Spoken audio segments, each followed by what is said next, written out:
दोस्तों, अगर कोई 5 बजे सुबह उठकर गांव-गांव घूमे, गर्भवती महिलाओं को देखभाल करे, टीकाकरण करवाए, बच्चों की ज़िंदगी बचाए और बदले में मिले सिर्फ कुछ हज़ार रुपए, वो भी समय पर नहीं, तो क्या ये इंसाफ़ है? आज की वीडियो में सिर्फ खबर नहीं, ये आवाज़ उन लाखों आशा कार्यकर्ता बहनों की है, जो सालों से सिस्टम को संभाल रही है, लेकिन खुद सिस्टम से परेशान है। और अब हालात ऐसे बन गए हैं कि आशा बहनें ने सरकार को सीधा अल्टीमेट दे दिया है, मानदेय बढ़ाओ, काम का बोझ कम करो, सामान दो, वरना आंदोलन होगा। तो आखिर ये क्या 7 बड़ी अपडेट है जो पूरे देश के आशा वर्कर के लिए ज़िंदगी बदल सकते हैं? पूरा सच जानने के लिए वीडियो को अंत तक जरूर देखिए। नमस्कार दोस्तों, मैं हूं आपका दोस्त जीतू और आप देख रहे हैं आपका पसंदीदा YouTube channel job zone Jeetu में। दोस्तों, जहां हम बात करते हैं संविदा कर्मी, आउटसोर्स कर्मचारी, दैनिक वेतनभोगी, आशा, आंगनबाड़ी सेविका, सहायिका, जीविका दीदी और सरकारी नीतियों की सच्चाई को लेकर। तो चलिए शुरू करते हैं आज की सबसे बड़ी खबर।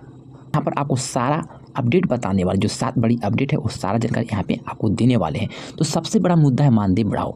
आज भी देश में लाखों आशा कार्यकर्ता जो 2000 और 5000 के बीच काम कर रही है, इतना काम, इतनी जिम्मेदारी, लेकिन पैसा नाम मात्र। अब आशा बहनों ने साफ कह दिया है कि हमें इंसाफ चाहिए।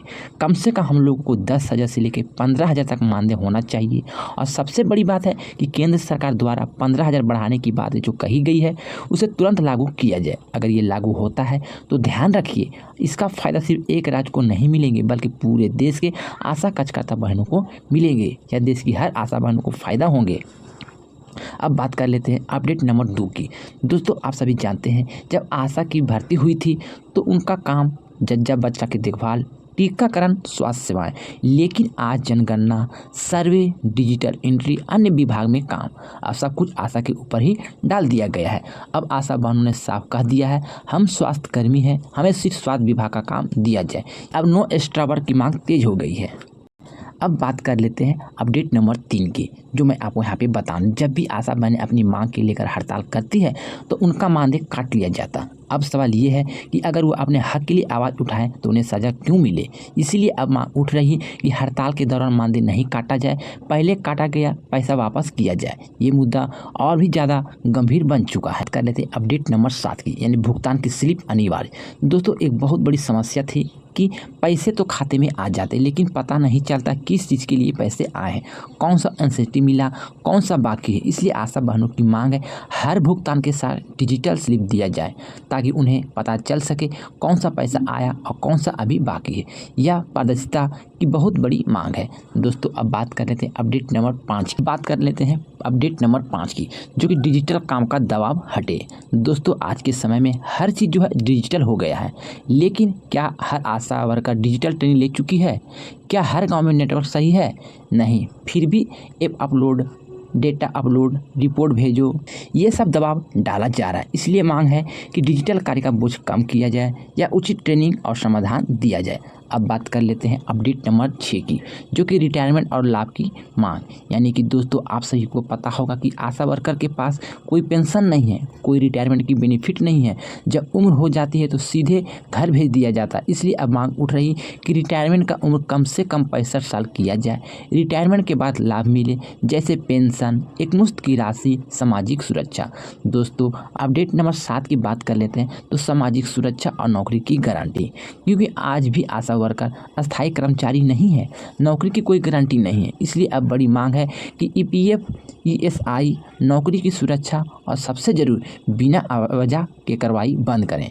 तो ये सिर्फ मांग नहीं है, ये आंदोलन बन चुका है।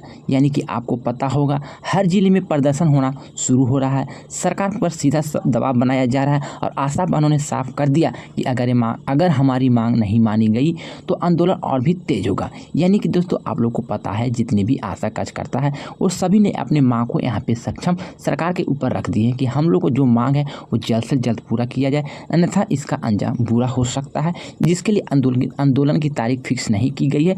लेकिन मैं आपको यहाँ पे बताने वाले हैं, सभी आशा कार्यकर्ता के अंदर इतनी आक्रोश पैदा हो गए हैं कि सरकार को सख्त चेतावनी दी है कि हम सभी की मांग जल्द से जल्द पूरा किया जाए। असली कहानी क्या है दोस्तों, अब जरा सोचिए, गांव की वो महिला जो घर जाती है, हर घर जाती है, हर मोहल्ले जाती है, हर बीमारी में मदद करती है, लेकिन उसका अपना घर कैसे चलता है, बच्चों की पढ़ाई कैसे होती है, दवा के पैसे कहाँ से आते हैं, ये सब आज भी अनसुलझे हुए आ रहे हैं।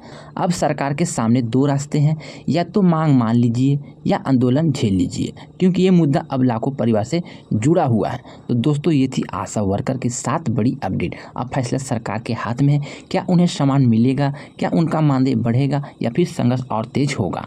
दोस्तों अब बताइए, एक आशा वर्कर को कितना मानदेय मिलना चाहिए, 10,000, 15,000 या उससे ज़्यादा? कमेंट करके लिखें। अगर आप भी आशा बहनों के साथ हैं तो वीडियो को लाइक करें, वीडियो को शेयर करें, और चैनल पहली बार जुड़े हैं तो जॉब जॉन जीतू चैनल को सब्सक्राइब करके बेल आइकन को दबाएं, क्योंकि हम उठाते हैं आपकी आवाज़, आपकी हक। मैंने सारा जानकारी, सारा इन्फॉर्मेशन इस वीडियो में आपको बता दी है, फिर भी कोई जानकारी छूट गए, बोलने में मिस्टेक हो गई या कोई गलती हो गए तो आप हमारा छोटा भाई समझ के क्षमा कीजिएगा। मिलते हैं बड़ी खबर नई सूचना के साथ, जब तक good bye, thanks for watching.